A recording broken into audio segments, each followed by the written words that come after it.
मैं जितेंद्र सक्सेना आपके साथ एस्ट्रोलॉजिकल पॉइंट मून पर डिस्कशन करूंगा आज। फर्स्ट ऑफ ऑल इस वीडियो को आप सब्सक्राइब करें और अगर पसंद आए तो लाइक करें। तो हम बात कर रहे थे मून के बारे में। मून हमारे प्लैनेट्स में बहुत इम्पोर्टेंट रोल प्ले करता है। चंद्रमा को मन का कारक माना जाता है और जन्मपत्री में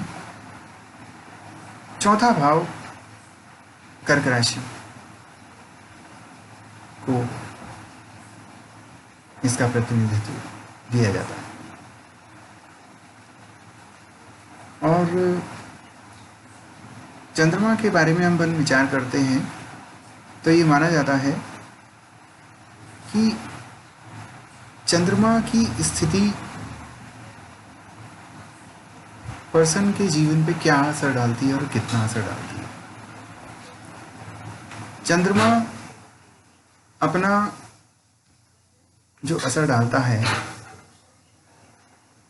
वो उसके ट्रांजिट पर निर्भर करता है, क्योंकि चंद्रमा व्यक्ति के जीवन में 2.5 दिन में बदल जाता है। एक जन्मपत्री में, एक कुंडली में, गोचर में, ट्रांजिट में 2.5 दिन में चंद्रमा बदलता है। और सबसे तेज ट्रांजिट में चंद्रमा का ही ट्रांजिट माना जाता है, गोचर माना जाता है।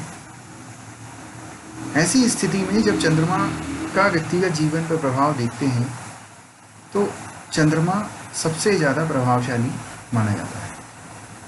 चंद्रमा का बली होना, उसका उच्चस्थ होना और उसका नीचस्थ राशि में होना भी व्यक्ति के जीवन पर बहुत प्रभाव डालता है।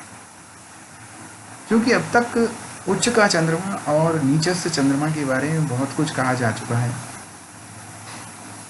लेकिन फिर भी चंद्रमा की स्थिति और उस पर कई ग्रहों का प्रभाव जीवन में कई तरह के प्रभाव छोड़ता है। आज हम छोटे मोटे पॉइंट्स पर नहीं, लेकिन कुछ महत्वपूर्ण बिंदुओं पर मैं आपको प्रकाश डालना चाहूँगा, जिसमें यह है कि चंद्रमा अगर नीचस्थ राशि में है तो किस रूप में जाना जा सकता है। चंद्रमा अगर में है तो उसे नीचस्थ माना जाता है और कर्क राशि में तो उसे उच्च का माना जाता है। लेकिन कुंडली में कई बार चंद्रमा की स्थिति पाप ग्रहों के साथ में होती है, वो भी हमारे जीवन में कई तरह के दुष्प्रभाव डालती है।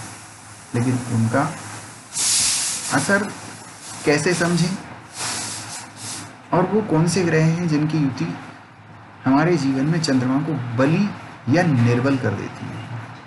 अगर हम निर्बल स्थिति में देखेंगे तो राहु, केतु और शनि के साथ अगर युति होती है तो चंद्रमा को कहीं ना कहीं बलहीन और संकट में माना जाता है, जो हमारे जीवन में कई दुष्प्रभावों का कारण हो सकता है। राहु चंद्रमा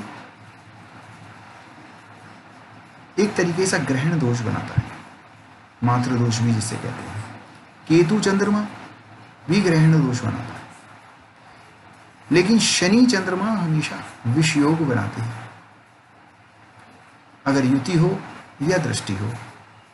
दूसरी तरफ चंद्रमा की स्थिति को देखने के साथ कुछ शुभ परिणाम भी होते हैं और कुछ ऐसे भी स्थितियां होती हैं जब चंद्रमा का किसी ग्रह, शुभ ग्रह के साथ होना अच्छा कारण माना जाता है।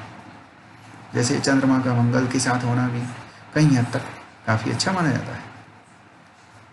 चंद्रमा का बृहस्पति के साथ, चंद्रमा का शुक्र के साथ ये अच्छे परिणाम देता है। तो इन सबको विश्लेषण किया जाना जो जरूरी है, सिर्फ इनकी युति देख करके, क्योंकि चंद्रमा की स्थिति, उनकी डिग्री और तत्कालीन स्थिति में उसकी मजबूती देखना बहुत महत्वपूर्ण है। क्योंकि योगों का निर्माण और किसी भी प्रकार के दुर्योग का निर्माण चंद्रमा के बल पर भी निर्भर करता है और उसके साथ युति करने वाले ग्रह पर भी निर्भर करता है, चाहे वो पाप ग्रह हो चाहे शुभ ग्रह हो। तो शुभ ग्रह का चंद्रमा के ऊपर प्रभाव, शुभ निर्बल ग्रह का चंद्रमा के ऊपर प्रभाव, या पाप ग्रह का चंद्रमा पर प्रभाव, या कमजोर पाप ग्रह का चंद्रमा पर प्रभाव जीवन पे विभिन्न प्रकार के असर डालता है।